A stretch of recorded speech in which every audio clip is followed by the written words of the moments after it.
আমাদের ভালো লাগাতে সকলকে অনেক অনেক অনেক স্বাগত জানিয়ে আমার আজকের গল্প আরম্ভ করছি। আজকের গল্প বাবা। গল্পটি তাহলে শুরু করি। প্রত্যেক বছর এই দিনটা এলেই কত ঘটনা মনে পড়ে যায় কুহুর। নিজের বিয়ের দিন, তাও তো অনেকগুলো বছর হয়ে গেল, কিন্তু স্মৃতিগুলো তো একটুও ফ্যাকাশে হয়নি। বিয়ের আগের থেকে বিয়ের পর কত ঘটনার ঘনঘটা, কত অশান্তি, কত কান্নার মধ্যে দিয়ে সেই দিনটাতে অবশেষে পৌঁছানো গেছিল। নিজের পছন্দের পুরুষের সাথে বিয়ে, আলো, ফুল, লোকজন, নতুন বউয়ের সাজ, উলুধ্বনি, শঙ্খধ্বনি, সব কিছুই মনে পড়ে যায় কুহুর। আনন্দে মনটা ভরে যায় সেগুলো চিন্তা করে, কিন্তু সাথে সাথেই বাবার মুখটা মনে পড়ে যায় কুহুর। সেই গম্ভীর মুখে কন্যা সম্প্রদান। একান্ত অনিচ্ছা সত্ত্বেও একমাত্র কুহুর জেদের কাছে নতি স্বীকার করে বাধ্য হয়ে নিজের হাতেই বিয়ে দিয়েছেন একমাত্র কন্যা। অশান্তি হয়েছে সেটা নিয়ে অনেক আগে থেকেই, তবে অপছন্দের একমাত্র কারণ ছিল উনি নিজে দেখে বিয়ে দিতে পারেননি। নিজে পছন্দ করে একমাত্র আদরের কন্যাকে বিয়ে দেবেন, এটাই ইচ্ছে ছিল প্রথম থেকে। কিন্তু মানুষ চায় একরকম, হয় অন্য রকম। আদরের একমাত্র মেয়ে নিজেই নিজের বর পছন্দ করেছে। নিজের হাতে বিয়ে দিলেও মন থেকে মেনে নিতে পারেননি কুহুর বিয়েটা। মনের ওপর ভীষণ একটা চাপ পড়েছিল হয়তো, তাই মেয়ের বিয়ের 1 মাসের মধ্যেই মারা যান কুহুর বাবা। আর সব থেকে কষ্টের ব্যাপার হলো ওই 1 মাসের মধ্যে তিনি কোনো দিন মেয়ের সাথে একটা কথাও পর্যন্ত বলেননি। এত অভিমান মেয়ের উপর। তাই বিয়ের দিনটা এলেই বাবার কথা ভীষণ মনে পড়ে কুহুর। বুকের ভিতরটা উথাল পাথাল করতে থাকে। নিজেকে বাবার মৃত্যুর জন্য দায়ী করে।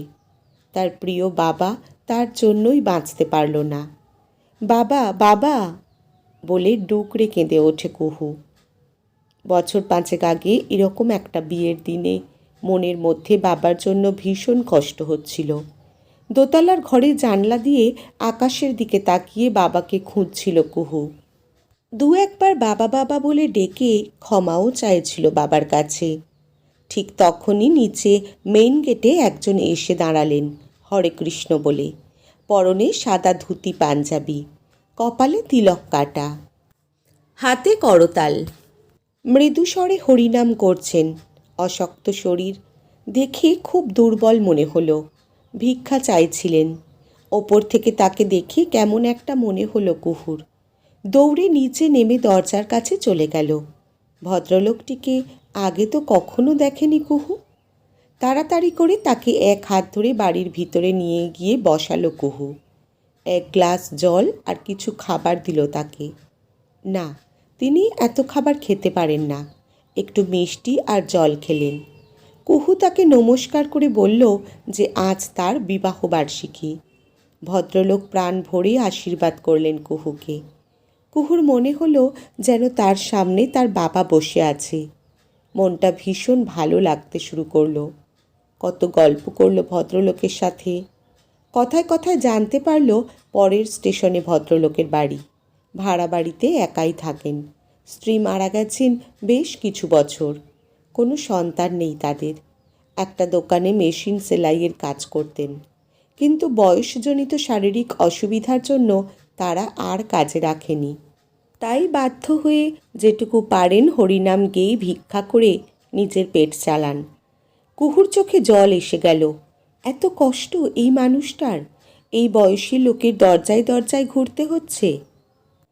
ভদ্রলোককে চলে যাওয়ার সময় বেশ কিছু টাকা তার হাতে দিল কুহু। যদিও প্রয়োজনের তুলনায় অনেক কম, তবুও ওটা কুহুর একদম নিজস্ব টাকা। ভদ্রলোক এতগুলো টাকা দেখে একটু আশ্চর্য হয়ে গেলেন। নিতেও কিন্তু কিন্তু করছিলেন, কিন্তু কুহু জোর করেই তার হাতে টাকাগুলো দিয়ে দিল আর বলে দিল, আপনি প্রত্যেক মাসে আমার বাড়ি আসবেন।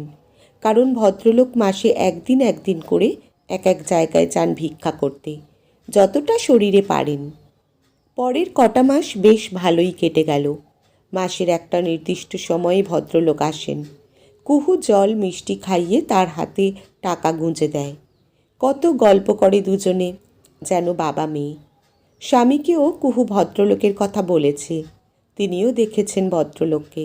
ভদ্রলোক যেখানে থাকেন সেই জায়গাটা কুহুর স্বামীর চেনা।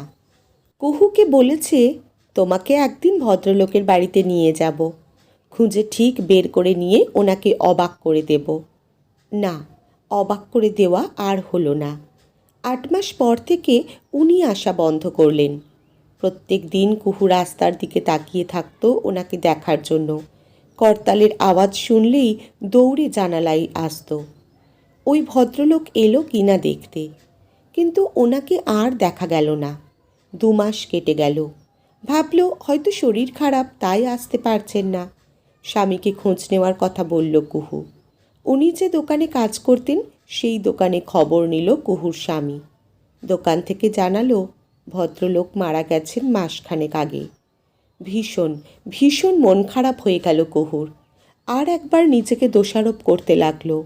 কেন আরও আগে খবর নিল না? কেন আরও আগে ওনার বাড়ি গেল না? তাহলে হয়তো অসুস্থ ওনাকে একটু সেবা করার সুযোগ পেত। চোখ দিয়ে জল গড়িয়ে পড়ে, বুকের ভিতর আবার উথাল পাথাল। বিয়ের এই দিনটা এখন যেন আরও কষ্টের কুহুর কাছে। 2টো মৃত্যুর দায় কখন যেন নিজের কাঁধে নিয়ে নিয়েছে সে। একজন নিজের বাবা, আর একজন যাকে সে বাবার আসন দিয়েছিল। হোক 2 দিনের জন্য, তাও তো বাবার মতো কেউ আর একজনকে পেয়েছিল সে। পেয়েছিল তার স্নেহের স্পর্শ, তার ভালোবাসা। শুধু কাউকেই ধরে রাখতে পারল না সে। আজকের গল্প এখানেই সমাপ্ত। কলমে কবিতা চক্রবর্তী, পাঠে জয়তী। ধন্যবাদ।